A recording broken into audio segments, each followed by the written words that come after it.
Hi everyone, welcome to MBA Pathshala. Hope you're doing well. So this is the next video in the best of CAT LRDI practice series. So let's start with today's set. Right, let's begin. So today we have a very simple set with us. Right, ये set में क्यों उठा रहा हूँ because like दो तीन पिछले videos में we have taken examples of sets which are little on the higher side, on the difficult side, but that doesn't mean they are the only kind of sets जो आपको cat पे मिलते हैं. A lot of times पहले भी कुछ videos में मैंने ऐसे सेट्स उठा रखे हैं, right, and you would definitely agree with that.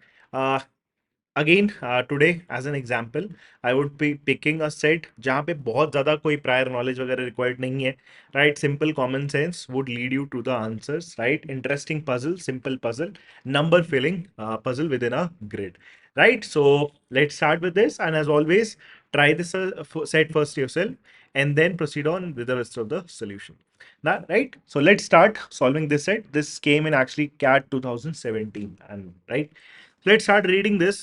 So you are given a n cross n square matrix, right? So we know what a matrix is, right? A grid basically, right? A 3 cross 3 matrix would be something like this, right?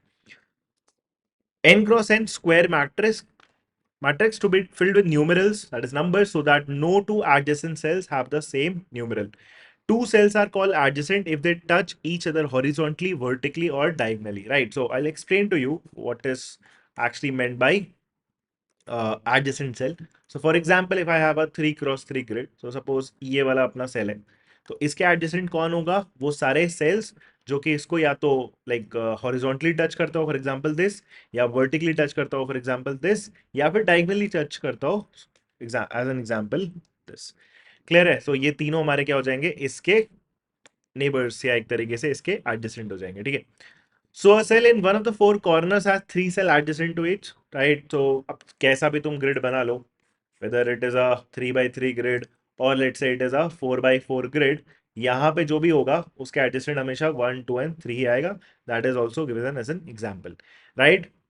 A cell in the first or the last row of the column which is not in the corner has 5 cells adjacent to it. तो for example इसी case में अगर आप देख लो, इसके adjacent, for example this, इसके adjacent क्या होंगे? 5 होंगे. क्यों? ये भी उसके एडजेसेंट होगा, ये भी उसके एडजेसेंट होगा, ये भी एडजेसेंट, ये भी एडजेसेंट, और ये भी एडजेसेंट होगा, right. So I hope the meaning of adjacent is pretty clear in this grid, right, because वो सबसे इंपॉर्टेंट पार्ट होने वाला है. Next, any other cell has 8 cells adjacent to it. तो उसने एग्जांपल दे दिए कि बाकी जैसे बीच में अगर कोई भी देखोगे तो 8 होंगे. जैसे बीच में का मतलब क्या होगा? फॉर एग्जांपल इसी को देख लो, तो 1 2 3 4 5 6 7 8, all the cells surrounding it would be adjacent to it. Clear? ये हमारी कंडीशन है. Now we have 4 problems with us, and सब में आपका ग्रिड का साइज वेरी कर सकता है, कभी कभी वेरी नहीं भी करेगा. So will have to start filling all the numbers. So what is the first problem? What is the minimum number of different numerals, different numbers needed to fill a 3 cross 3 square grid? So let's take a 3 cross 3 grid. And अब इस case में अपने को क्या करना है? हमें minimum number of numbers के साथ इस 3 क्रॉस 3 ग्रिड को फिल करना है, राइट. एंड ये हमारा मेन कंडीशन क्या था? So that no two adjacent cells have the same numeral. Now adjacent का मीनिंग क्लियर है. मेन कंडीशन हमारा ये, no two adjacent cells have the same numeral. जैसे इसमें और इसमें आप सेम नंबर नहीं डाल सकते, इसमें और इसमें सेम नंबर नहीं डाल सकते, इसमें और इसमें सेम नंबर नहीं डाल सकते. No two adjacent cells have the same numbers. Now अगर तुम्हें मिनिमम नंबर ऑफ न्यूमरल्स के साथ इस पूरे 3 क्रॉस 3 ग्रिड को फिल करना है, right, so you try to use as like few numbers as you can. So अब स्टार्ट करते हैं फिल करना. And now there is no rocket science to this, and इसको आप बस क्या कर सकते हो? आप नंबर्स ट्राई कर सकते हो, कम से कम कैसे आप फिल कर सकते हो. That's all that is like needed in this particular scenario. जैसे फॉर एग्जांपल तुम्हें इस ग्रिड को फिल करना है, मान लो तुमने नंबर्स लेने स्टार्ट करे. For example let's start with the smallest number. वो नंबर की वैल्यू इंपॉर्टेंट नहीं है, counting of numbers is more important, right. Minimum number of different numerals. So let's say आपने 1 से स्टार्ट करा, मान लो यहाँ 1 रखा. अब इसके एडजेसेंट 1 कहीं नहीं आना चाहिए, तो इन तीनों में कहीं 1 नहीं आएगा, बट बाकी जगह तो 1 आ सकता है ना. तो आपका तो हमेशा एफर्ट क्या होने वाला है कि आप ज्यादा से ज्यादा 1 लिखो, ताकि ज्यादा से ज्यादा सेल आपके उसी एग्जिस्टिंग 1 से फिल हो जाए. जब एडजेसेंट पे अब आपका रिपीटेशन वाला लाइक सिनेरियो रिपीट होना स्टार्ट हो जाए, क्रिएट होना स्टार्ट हो जाए, तब आपको दूसरे न्यूमेरल की जरूरत पड़ेगी। सो इन तीनों में चलो हम वन नहीं डाल सकते, बट यहाँ तो वन डाल सकते हैं। सेम लॉजिक से यहाँ पे वन डाल सकते हैं, सेम लॉजिक से हम यहाँ पे भी वन प्लग इन कर सकते हैं। Right now one is use. अब नोटिस करो, अब कहीं पे भी दीज फाइव प्लेसेस आप वन फिल इन नहीं कर सकते, so you have to use another number for let's example. Right, अब दूसरा नंबर लेट्स से टू ले लो। अब टू कहाँ लिख सकते हो? मान लो आपने कहीं पे भी टू लिखा, फॉर एग्जांपल आपने यहाँ पे टू लिखा। अब तुम यहाँ और यहाँ टू तो लिख नहीं सकते बिकॉज इसके दोनों एडजेसेंट है, but you can definitely write uh, और यहाँ पे भी मिडिल में भी आप टू नहीं लिख सकते, but you can definitely write a two here because ये दोनों एडजेसेंट तो नहीं है। तो टू एंड टू हो गया। सेम, अब आप कहीं पे भी टू नहीं लिख सकते इन थ्री प्लेसेस पे, so will take the third number. So for example three ले लिया आपने, तो यहाँ थ्री लिख लो। और कहाँ थ्री लिख सकते हो? यहाँ लिख सकते हो, सेम पैटर्न से, सेम सिमेट्री से। सो दोनों जगह थ्री आ गया। एंड नाउ यू नोटिस आपका जो सेंट्रल वैल्यू है, मिडिल वैल्यू है, उसमें आपको एक नया वेरिएबल या नंबर देना ही पड़ेगा। So let's fill it with a four. And now you realize one two three four, सिर्फ फोर डिफरेंट न्यूमरल्स में। आप उसको नाइन काउंट मत करना, नंबर ऑफ डिजिट्स नहीं पूछ रहा है, नंबर ऑफ डिफरेंट न्यूमरल्स पूछ रहा है।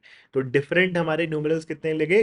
Four, one two three four, and which were needed to fill a 3x3 grid such that no two adjacent cells have the same numeral. Right, and that's all that was asked.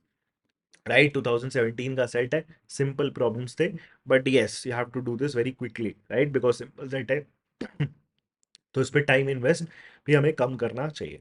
Right, so let's go with the next problem. Now next problem में क्या है? There are changes to the problem itself, grid का size differ कर गया है। अब second problem, what is the minimum number of different numerals needed to fill a 5x5 square grid? Again वही same problem है with the same existing condition, but now we have a bigger grid with us. So let's say 5x5, right? So 1 2 3 4 5, 1 2 3 4 5. So now let's say we have a 5x5 grid, but अभी भी हम try same तरीके से करना start करेंगे, सिर्फ adjacent पे number repeat नहीं होना चाहिए ना। तो लेट्स से मान लो वन से स्टार्ट करा। अब मान लो यहाँ पे मैंने वन लिखा। अब बस ये सोच लो कि वन तुम कहाँ लिख सकते हो। जैसे यहाँ वन नहीं लिख सकते ना, यहाँ तो लिख सकते हो, यहाँ नहीं लिख सकते, एडजेसेंट हो जाएगा, यहाँ लिख सकते हैं। अब नोटिस करो, तुम इस रो में तुम कहीं पे भी वन नहीं लिख पाओगे। यहाँ नहीं, यहाँ पे भी नहीं, यहाँ पे भी नहीं, यहाँ पे भी नहीं, और यहाँ पे भी नहीं, बिकॉज वो किसी न किसी वन के साथ एडजेसेंट है। बट इस रो में नहीं लिख सकते, बट इस रो में तो अब हम लिख सकते हैं ना, थर्ड रो में। तो सेम पैटर्न रिपीट कर दो, वन वन वन। फिर आपको समझ में आएगा, इस रो में तुम कहीं भी वन नहीं लिख सकते, तो सेम पैटर्न रिपीट कर दो, यहाँ पे भी वन वन वन। तो इफ यू रियलाइज 5x5 25 आपके सेल्स थे, उसमें से 9 सेल्स में तो अभी हम सिर्फ वन ही फिल कर दिए।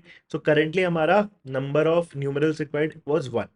अब कहीं पे भी मैं वन नहीं प्लग इन कर सकता, so now I definitely need a different numeral. So let's start using two. अब मान लो मैंने यहाँ पे टू लिखा, अब यहाँ पे टू लिख दिया, तो मान लो यहाँ पे भी टू लिख दिया। अब देखो प्रॉब्लम समझना, यहाँ दोनों जगह अगर मान लो तुमने टू लिख दिया, ठीक है, तो अब इस रो में तुम कहीं पे भी टू नहीं लिख सकते। ये भी एडजेसेंट है, ये भी एडजेसेंट है, ये इसके एडजेसेंट है, ये इसके एडजेसेंट है, ये इसके एडजेसेंट है। So none of these five places will have a two. कहीं पे भी आपका टू नहीं आ सकता। अच्छा, इसमें नहीं आ सकता, बट थर्ड रो में तो आ ही सकता है। So let's fill these two with a two, क्योंकि हम चाहते हैं मैक्सिमम टाइम्स हम टू अब यूज कर लें मैक्सिमम प्लेसेस में। तो यहाँ टू आ गया। एंड वही सेम रीजनिंग जो हमने बोला कि ये वाले रो में हम कहीं टू नहीं लिख सकते, सेम इस वाले रो में कहीं टू नहीं लिख सकते, बिकॉज इन टूज के साथ कहीं ना कहीं एडजस्टेंट हो जाएगा। तो इसमें नहीं लिख सकते, बट सेम पैटर्न हम यहाँ तो लिख ही सकते हैं। सो दोनों जगह हमने क्या फिल कर दिए? टू फिल कर दिए। तो one and two have been filled. अब आपको पता है कि वन भी यूज नहीं हो सकता, और आपका टू भी अब यूज नहीं हो सकता। So you have to think about the next possible number. Right, अब आपको थ्री यूज करना ही पड़ेगा, या कोई भी like number for that matter. हम स्मॉल नंबर्स बस फिट कर रहे हैं। सो वन टू एग्जॉस्ट हो चुके हैं और कहीं पॉसिबिलिटी नहीं है। Now let's start thinking about three. मान लो मैंने यहाँ पे थ्री लिखा, तो इस पे थ्री नहीं आना चाहिए ना, बट यहाँ तो थ्री आ ही सकता है, यहाँ पे भी थ्री आ सकता है, वही सेम पैटर्न जिस पैटर्न से आपने वन फिल किया था। सो तीन जगह थ्री यहाँ आ गया। सेम लॉजिक से इनमें चलो थ्री नहीं आ पाएगा, बट सेम लॉजिक से यहाँ थ्री और यहाँ थ्री लिख सकते हैं, perfectly fine. And now if you realize final step क्या बच रहा है? अब कहीं आप जो बचे हुए फोर प्लेसेस है उस पर थ्री तो नहीं लिख सकते, वन भी नहीं लिख सकते, टू भी नहीं लिख सकते, तो you definitely need a new numeral. So let's introduce four. और फोर आप चारों जगह आराम से लिख सकते हो, without being adjacent to each other. So that is it. बस इतना ही इस प्रॉब्लम में भी करना था. So the answer to the second problem is simply 4. Right, even though हमारा ग्रिड का साइज बढ़ गया, but we can definitely find a way to fill these numbers. Clear है? Right, so I hope you understood this. So the answer to the second problem is again 4. Now the third problem. Now third problem तो हम simply क्या कर सकते थे, option से solve कर सकते थे. Let's read this. Like lengthy है, but the options are way too easy to figure out the correct answer. क्या दिया हुआ है, suppose you are allowed to make one mistake. Mistake क्या है, that is one pair of adjacent cells can have the same numeral. तो जैसे इसमें क्या बोला है, what is the minimum number of different numerals required to fill a 5x5 matrix. वही same problem है. इसमें हमारा कभी भी एडजेसेंट पे सेम नहीं आना था, तब हमें कितने न्यूमरल्स लगे, 4 न्यूमरल्स लगे. Now understand this very logically. इसमें क्या बोल रहा है, you are actually allowed to make one mistake. तो मतलब जैसे यहाँ पे 1 है तो एक जगह आपका यहाँ पे 1 आ सकता है. दैट इज अलाउइंग, एक मिस्टेक अलाउ कर रहा है. एंड उसके बाद पूछ रहा है what is the minimum number of different numerals required to fill a 5x5 matrix. अब एक बात समझो, जब आपका मिस्टेक नहीं हुआ तब आपके पास 4 न्यूमरल थे ना. अगर मिस्टेक हुई तो या अब तो वो तो आपके फेवर में जाएगा ना, हो सकता है कम है, ज्यादा नहीं हो सकता है ना. कभी मिस्टेक की वजह से नंबर ऑफ न्यूमरल्स रिक्वायर्ड बढ़ेगा नहीं, बिकॉज ये हमने बेस्ट पॉसिबल सिनेरियो बना दिया. 4 न्यूमरल के साथ कभी भी आपका एडजेसेंट पे सेम नहीं आने वाला है. राइट, अब अगर एक मिस्टेक अलाउ कर दी जाए सो डेफिनेटली फिर आपका नंबर ऑफ न्यूमरल्स रिक्वायर्ड ऊपर नहीं होगा, अगर होना है तो नीचे होता. That makes perfect common sense. But if you notice, none of the options are actually going below 4. Right, so minimum possible value यहाँ पे फिर से 4 आ रही है. दैट मीन्स अगर एक मिस्टेक आपका आ भी रहा होगा ना, तो उससे फिर भी तुम्हें 4 डिफरेंट न्यूमरल्स रिक्वायर्ड होंगे ही होंगे. And we can definitely answer this problem very logically. आप कहीं पे चाहो तो ट्राई करके देख सकते हो, इस 1 के बगल में 1 लिख लो, बट स्टिल सेम पैटर्न से ही ऑलमोस्ट आपका नंबर फिल होगा. And then even in that scenario would need 4 different numerals. Right, so I hope you understood this. Now let's finally go to the last problem.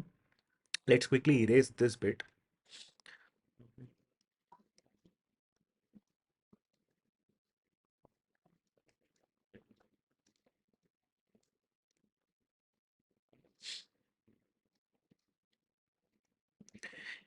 Now the last problem is a bit interesting, right? Because यहाँ पे अब आपकी क्या हो जाएगी, condition थोड़ी सी very कर जाएगी. So look at this particular problem. Suppose that all the cells adjacent to any particular cell must have different numerals. So अब कंडीशन आपकी चेंज हो गई. अभी तक कंडीशन क्या थी, कोई भी दो एडजेसेंट न्यूमरल्स पे आपका कोई भी दो एडजेसेंट सेल में आपका नंबर सेम नहीं आना चाहिए. अब वो कह रहा है suppose that all the cells adjacent to any particular cell must have different numeral. मतलब वो क्या कहना चाह रहा है, फॉर एग्जांपल अगर तुमने यहाँ पे 2 लिखा, अभी तक हम क्या अलाउ कर रहे थे कि मान लो यहाँ पे 1 आ गया और यहाँ पे 1 आ गया, बिकॉज इस 2 के एडजेसेंट ये दोनों है. राइट, सो अभी तक ये अलाउड था, बिकॉज बस वो बोला है कि एडजेसेंट पे सेम नहीं आना चाहिए. तो एडजेसेंट पे सेम नहीं है, एडजेसेंट पे सेम नहीं है, ये 1 और 1 एडजेसेंट तो है ही नहीं. बट अब यही चीज ये मना कर दे रहा है, suppose that all the cells adjacent to any particular cells must have different numerals. So for example if you have written a 2 here, तो इसके एडजेसेंट ये और इसके एडजेसेंट ये दोनों है, तो ये दोनों में भी सेम नंबर आपका अलाउड नहीं है. किसी भी सेल के अराउंड, अगर आप जितने भी एडजेसेंट सेल है, किसी भी सेल के अराउंड एडजेसेंट सेल, उन सब में आपकी डिफरेंट वैल्यूज आनी चाहिए. Right, so this is a better problem, like at least on the bit higher side on in terms of difficulty as compared to the first 3 problems. Now what I'll tell you in this, इसमें कोई hard and fast rule नहीं है. You will find a pattern, आपको pattern figure out करना पड़ेगा कि कैसे हम मिनिमम से मिनिमम न्यूमरल्स यूज करके ये 25 सेल्स फिल कर सकते हैं. So maybe you can definitely find your own pattern. I will give you one example कि कैसे हम कौन से नंबर्स यूज करके, मिनिमम कितने नंबर्स यूज करके इस 5x5 की ग्रिड को फिल कर सकते हैं. So I will start with a very basic idea, जैसे हम पहले भी अप्रोच कर रहे थे. लेट्स टे, अगर मैंने यहाँ पे क्या रखा, 1 रखा. अब समझना, पहले जब हमारा ये कंडीशन नहीं इंपोज हुई थी, राइट, तब हम क्या कर रहे थे, यहाँ पे 1 रख ले रहे थे. बट अब प्रॉब्लम ये है कि यहाँ पे जो भी होगा उसके ये भी एडजेसेंट है और ये भी एडजेसेंट होगा, तो वो दोनों पे सेम नहीं आ सकता ना. तो अगर यहाँ 1 है तो यहाँ तो 1 डेफिनेटली नहीं आ सकता था from that original condition, but अब की बार यहाँ पे भी वन नहीं आ सकता, एक एक गैप पे भी कभी आप वन नहीं रख सकते, ये याद रखना। तो अब यहाँ अगर वन नहीं आ सकता तो आपका वन यहाँ पे आ जाएगा, that is perfectly fine. Also same pattern से यहाँ पे वन नहीं रख सकते क्योंकि एक के ये इसके एडजेसेंट ये वन और ये वन दोनों हो जाएगा, that is contradictory. So again एक के गैप पे वन नहीं आएगा, सो अगर मेरे को अब और वन यूज करना है तो एक वन यहाँ रख सकते हो, एंड सेम पैटर्न से एक वन हम यहाँ पे भी रख सकते हैं। नाउ इफ यू नोटिस, अब मैं कहीं पे भी वन नहीं रख सकता, यहाँ पे भी नहीं, यहाँ पे भी नहीं, यहाँ पे भी नहीं, यहाँ पे भी नहीं, यहाँ पे भी नहीं, यहाँ पे भी नहीं, यहाँ पे भी नहीं, यहाँ पे भी नहीं, बिकॉज इन पांचों में कुछ ना कुछ अगर आप कहीं पे भी वन रखोगे तो वन के एडजेसेंट हो जाएंगे। इसमें कहीं पे भी हम वन नहीं रख सकते, राइट, इसमें भी हम कहीं पे भी वन नहीं रख सकते। I explain to you why. जैसे यहाँ पे वन क्यों नहीं रख सकते, बिकॉज इसके ये दोनों एडजेसेंट है, वो तुम्हें समझ में आ। यहाँ क्यों वन नहीं रख सकते, इसकी वजह से, बिकॉज अगर तुम यहाँ वन रखे तो ये वाले के ये और ये दोनों एडजेसेंट है, अगेन प्रॉब्लम है, डायगोनली टच कर रहा है बट टच कर रहा है ना, एडजेसेंट है, वन नहीं रख सकते। यहाँ वन नहीं रख सकते बिकॉज इसके ये एडजेसेंट और इसके ये एडजेसेंट है, तो दोनों जगह वन नहीं आ सकता। या वन ऑब्वियस रीजन से, बिकॉज दोनों ही एडजेसेंट है, इसके नहीं आ सकता। सेम रीजन से यहाँ पे भी वन नहीं आ सकता, इसीलिए तुम्हें इस पर्टिकुलर रो में जाने की जरूरत पड़ेगी। मान लो हमने सारे यहाँ पे वन रख दिए। नेक्स्ट, अब मुझे पता है कि अब वन कहीं पे भी नहीं आ सकता, you can definitely go ahead and check this. Next, अब मुझे दूसरे न्यूमरल की जरूरत पड़ेगी, सो मैं वन वाला पैटर्न एक्चुअली फिर से रिपीट करने में इंटरेस्टेड हूँ। जैसे अगर मान लो मैंने यहाँ पे टू रखा, तो अब मैं दूसरा टू यहाँ पे भी रख सकता हूँ, बिकॉज अब एडजेसेंट नहीं हो सकते किसी भी तरीके से, सही, हमारी कोई कंडीशन कॉन्ट्रोडिक्ट नहीं हो रहा है। तो एक टू यहाँ रखा, एक टू यहाँ रखा, अब इससे क्या होगा, ये पूरा तुम्हारा रो ब्लॉक हो जाएगा, इसमें तुम टू कहीं नहीं रख सकते। अब सेम पैटर्न से इसमें भी तुम कहीं पे भी टू नहीं रख सकते, जैसा कि हमने वन के साथ देखा, यहाँ पे कहीं टू नहीं, यहाँ पे कहीं टू नहीं, but in the fourth row we can definitely have two. तो एक टू यहां रख दिया, एक टू हमने यहां रख दिया, एंड अगेन ये पूरा रो हमारा टू से ब्लॉक्ड है। Then I have to actually use the next possible variable. For example, इसको फिल करने के लिए मान लो थ्री ले लिया, तो अब इसमें कहीं पे भी तुम थ्री नहीं लिख सकते, राइट, इसमें भी तुम कहीं पे भी थ्री नहीं लिख सकते, राइट, इसमें भी नहीं, इसमें भी नहीं, इसमें भी नहीं, इसमें भी नहीं, इसमें भी नहीं, बिकॉज कहीं ना कहीं वो इस थ्री के साथ क्या हो जाएंगे, किसी एक पर्टिकुलर सेल के करस्पॉन्डिंग वो दोनों ही क्या हो जाएंगे, उसके एडजेसेंट हो जाएंगे। सो इसमें थ्री कहीं नहीं आ सकता, सो यहाँ पे थ्री लिख लो, we can have a three here, right. Now three हो गया, अब इसमें कहीं पे भी आप थ्री नहीं लिख सकते हो for obvious reasons, right. So now I have to start using other variables, and actually में अब आप नोटिस करोगे ना, I can actually go ahead and repeat the same pattern. जैसे one two three, one two, one two three, one two आपने करा, one two three आप use नहीं कर सकते। सो मैं क्या बोल रहा हूं, आप इस रो और इस रो को नोटिस करो, फोर फाइव सिक्स उठा लो, तीन नंबर। सो आप सेम पैटर्न से बस लिख दो, आपको ज्यादा मेहनत दोबारा से करने की जरूरत ही नहीं है। आपने पहले जैसे मान लो वन लिखा था ना, फिर यहां पे वन लिखा, अगर आप यहां फोर लिख दोगे तो एक फोर यहां लिख दो, देन फिर उसके बाद एक फोर यहां लिख दो, एक फोर यहां लिख दो, सेम पैटर्न जो वन टू थ्री में बनाया वो वही अब आप फोर फाइव सिक्स में बना दो। तो four four four four, then two two लिखा था, so five five five five, and ये बचे हुए जगह पे क्या लिख सकते हो आप, डबल सिक्स, राइट। सो यहाँ पे क्या आ गया, सिक्स एंड सिक्स।